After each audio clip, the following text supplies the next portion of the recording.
할렐루야, 성도 여러분 모두 반갑습니다. 3월 31일 화요일 아침 말씀 묵상입니다. 오늘 하루를 시작하는 첫 찬송은 263장 이 세상 험하고 찬송 올려드립니다.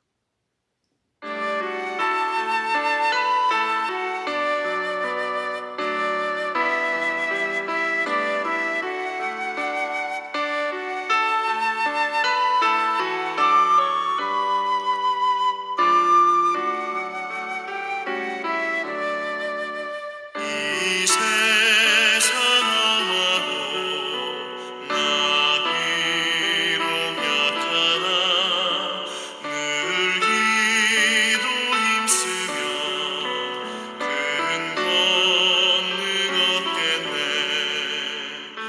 주의 은혜로 계속 받아서 비와 같이 붉은 죄문같이 이겠네. 주님의 권능은 한없이 크오니 돌 같은 내 마음 곧 녹여주소서. 주의 은혜로 계속 받아서 비와 같이 붉은 죄 눈같이 이겠네.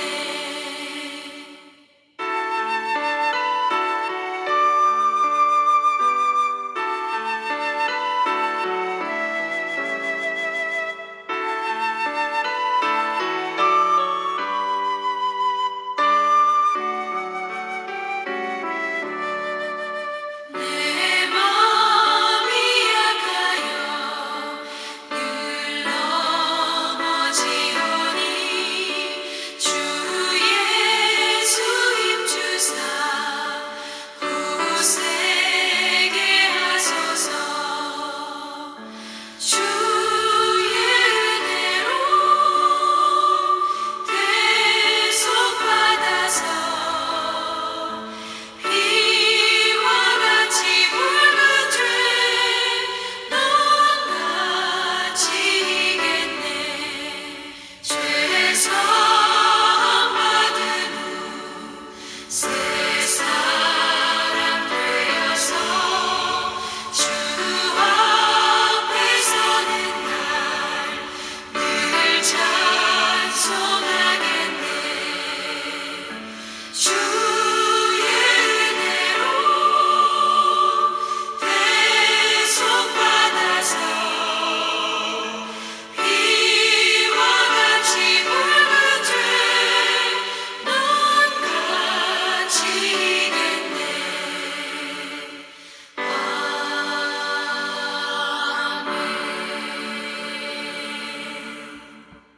오늘 주시는 하나님의 말씀은 마태복음 26장 69절로 75절의 말씀입니다. 함께 성경을 읽으십시다. 베드로가 바깥들에 앉았더니 한 여종이 나와 이르되 너도 갈릴리 사람 예수와 함께 있었도다 하거늘 베드로가 모든 사람 앞에서 부인하여 이르되 나는 내가 무슨 말을 하는지 알지 못하겠노라 하며 앞문까지 나아가니 다른 여종이 그를 보고 거기 있는 사람들에게 말하되 이 사람은 나사렛 예수와 함께 있었도다 하매 베드로가 맹세하고 또 부인하여 이르되 나는 그 사람을 알지 못하노라 하더라. 조금 후에 곁에 섰던 사람들이 나와 베드로에게 이르되 너도 진실로 그 도당이라 내 말소리가 너를 표명한다 하거늘 그가 저주하며 맹세하여 이르되 나는 그 사람을 알지 못하노라 하니 곧 닭이 울더라. 이에 베드로가 예수의 말씀에 닭 울기 전에 내가 3번 나를 부인하라 하심이 생각나서 밖에 나가서 심히 통곡하니라. 아멘. 베드로는 예수님과 함께 죽을지언정 결코 주님을 부인하지 않겠다고 호언장담합니다. 그래서 다른 제자들은 다 도망갔는데 베드로는 멀찍이서 예수님을 따라가서 대제사장의 집들까지 들어갑니다. 그러다가 한 여종이 너도 갈릴리 사람 예수와 함께 있었다라고 말합니다. 누가복음 22장은 불빛 가운데 그의 얼굴이 드러났다라고 기록을 합니다. 베드로가 이것을 듣고 모든 사람들 앞에서 예수님을 부인합니다. 나는 내가 무슨 말을 하는지 도대체 모르겠다라고 하면서 앞문까지 나아갑니다. 그랬더니 이번에 다른 여종이 또 베드로를 알아봅니다. 거기 서 있는 사람들에게 말하되 이 사람은 나사렛 예수와 함께 있었다. 아까 여종은 갈릴리 예수와 함께 있었다. 나사렛 예수와 함께 있었다. 예수와 함께 있었다라는 것을 종들조차도 알고 있었다라는 것입니다. 이미 예수님과 함께 있었던 제자라는 것이 다 사람들이 알려져 있기 때문에 부인한다고 그것이 바뀌어지는 것이 아니지요. 또 그래서 이번에는 부인하는데 맹세까지 하면서 부인합니다. 나는 그 사람을 알지 못한다. 예수를 모른다고 직접 부인합니다. 곁에 서 있던 사람들이 베드로에게 나와서 너도 진실로 예수 도당이다 라고 말합니다. 그리고 너의 말소리가 너가 그 갈릴리 사람 예수와 함께 있었던 것을 표명한다 라고 말한 것입니다. 참으로 진실로 예수님과 함께 있었던 것을 숨길래야 숨길 수가 없습니다. 갈릴리 억양으로 알아보았어요. 또 그가 예수와 함께 있던 걸 사람들이 보았어요. 그러니 사실 본다면은요, 그 예수님과 함께 있었다라는 것, 억양이 갈릴리 사람이라는 것, 얼굴을 알기 때문에 너가 예수의 사람이다, 예수의 제자라는 것을 이미 알려질 대로 다 알려졌는데 그것을 부인한다고, 맹세한다고, 저주한다고 되는 것이 아니라는 것이죠. 그럼에도 불구하고 베드로는 저주하고 맹세까지 하면서 부인한다. 또다시 나는 그 사람 예수를 알지 못하더라 했더니 곧 그때 닭이 울었다라는 것입니다. 베드로가 행한 이 일들을 보면은요, 처음에는 내가 무슨 말 하는지 모른다라고 부인했어요. 그 다음에는 맹세하면서 부인합니다. 그 다음에는 저주하고 맹세하면서 부인하면서 점점 더 강도가 깊어지는 것을 볼 수가 있습니다. 주님께 아름다운 믿음의 고백을 드렸던 베드로. 그것은 베드로의 의지나 결심 이전에 성령님이 주시는 은혜의 선물이었습니다. 우리가 성령으로 은혜 가운데 고백한 것을 우리의 의지와 믿음으로 유지해 보려고 한다라는 것이 사실은 교만한 것이지요.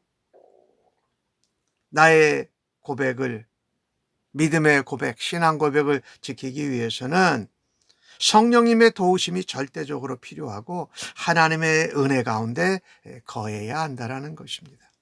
그렇습니다. 믿음은 인간의 의지나 신념이 아닌 하나님의 은혜에 근거하고 성령의 도우심을 따라 가능하다라는 것입니다. 그런데 베드로는 그가 체포될 것이 두려워서 예수님을 모른다고 계속 부인하고 맹세하고 저주합니다. 점점 더 강하게 예수님을 부인하는 모습을 보면서 우리는 하나 발견하게 됩니다. 인간의 신념과 의지가 얼마나 연약하고 부족한 것이지요. 베드로의 실패는 다른 것이 아니었습니다.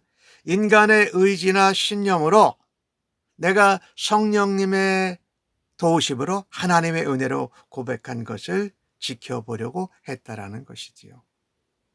우리는요, 한결같은 믿음으로 살아야 되는데 그것을 우리의 의지와 신념으로만으로 지킬 수 없다.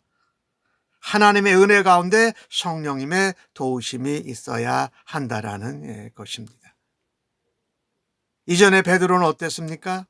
예수님이 부르실 때 망설임 없이 모든 것을 포기하고 주님을 따랐던 제자였습니다. 주님과 함께 물 위를 걸었던 용기 있는 제자였습니다. 제자들 중에 예수님께 그리스도는 살아계신 하나님의 아들입니다라고 고백했던 유일한 제자였습니다. 바울은 그 부분에 대해서 이런 말씀을 하지요. 고린도서 10장에 선줄로 생각하는 자는 넘어질까 조심하라라는 것입니다. 우리의 의지와 신념으로 우리가 우리의 믿음과 신앙 고백을 지켜가는 것이 아니라 하나님의 은혜 가운데 성령님의 도우심을 따라서 우리가 믿음을 지키고 신앙 고백을 유지할 수 있다라는 것입니다. 우리는 위기 앞에서 어떻게 행동해야 할까요?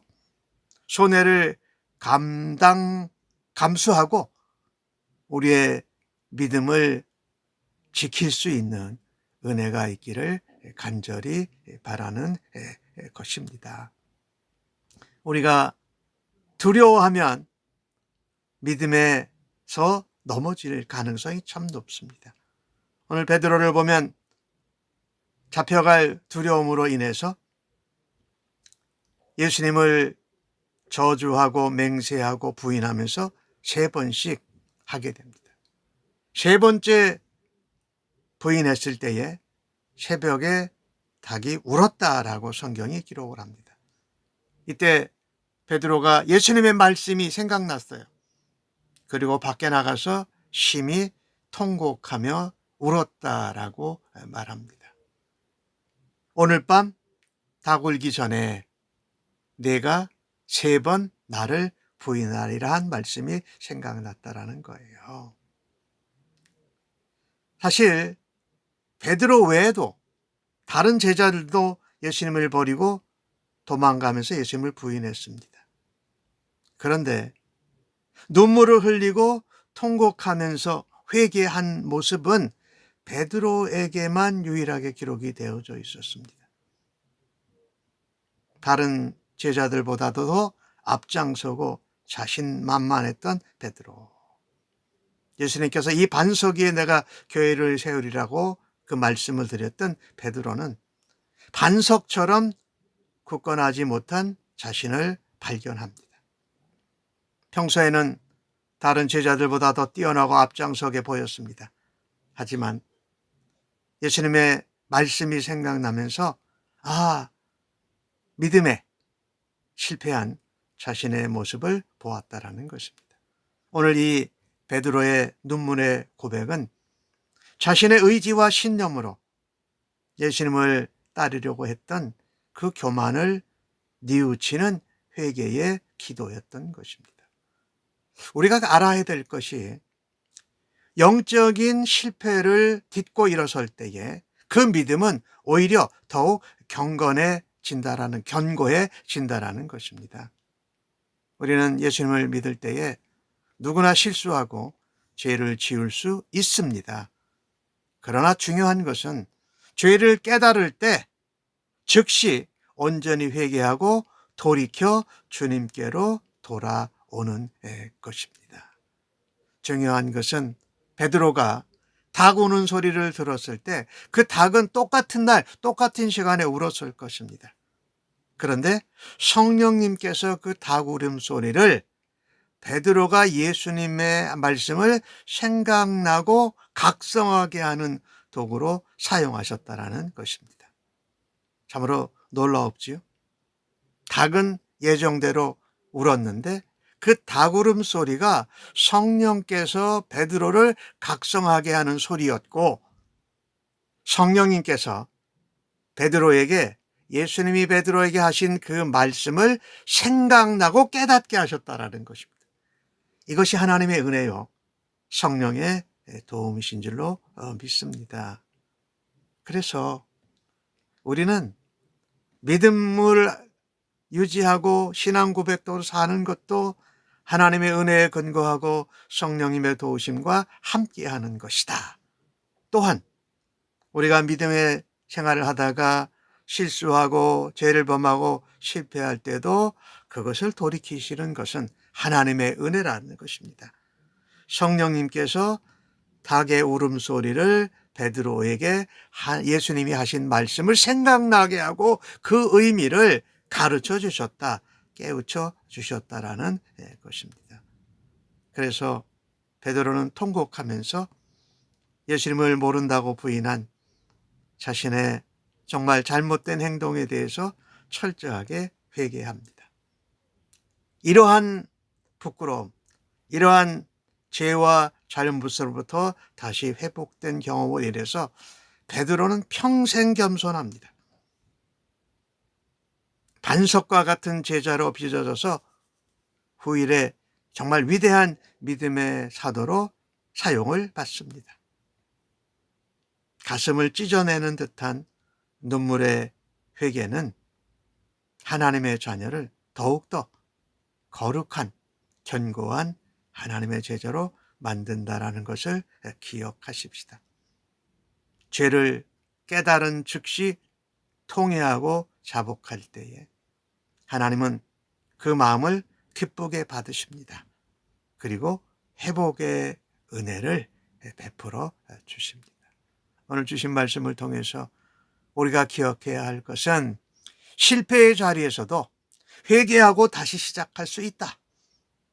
우리가 회개할 때에 그 회개는 우리의 믿음을 더 견고히 세워주신다. 그것은 우리의 의지나 신념이 아니라는 것입니다. 하나님의 은혜요, 성령님의 도우심이었다라는 것입니다.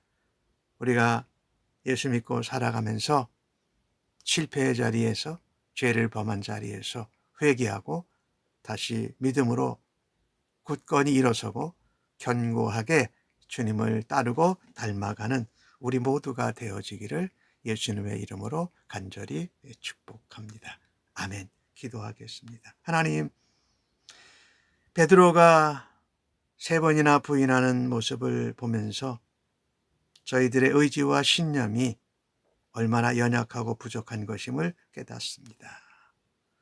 우리가 우리의 믿음을 지켜버리는 교만함과 죄성을 주 앞에 회개하오니 용서를 허락하여 주옵소서.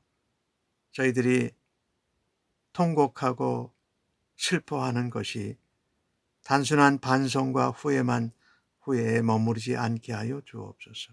오히려 주님 앞에 믿음으로 새롭게 거듭나서 주님 앞에 회개에 합당한 열매를 맺을 수 있도록 변화를 시켜 주시옵소서.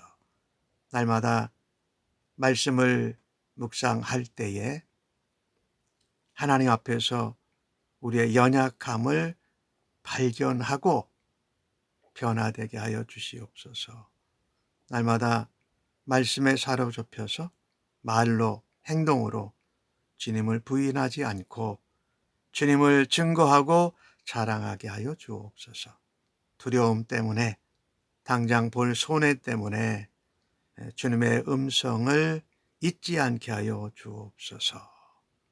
날마다 신앙의 문제로, 믿음의 문제로 박해를 받을 때에 성령의 도우심으로 주님의 말씀이 생각나게 하여 주옵소서. 주님만 바라다 보며 주님을 따라가기를 멈추지 않도록 저희들과 함께 하시고 인도하여 주실 줄로 믿습니다. 감사하옵고 예수님의 이름으로 기도합니다. 아멘.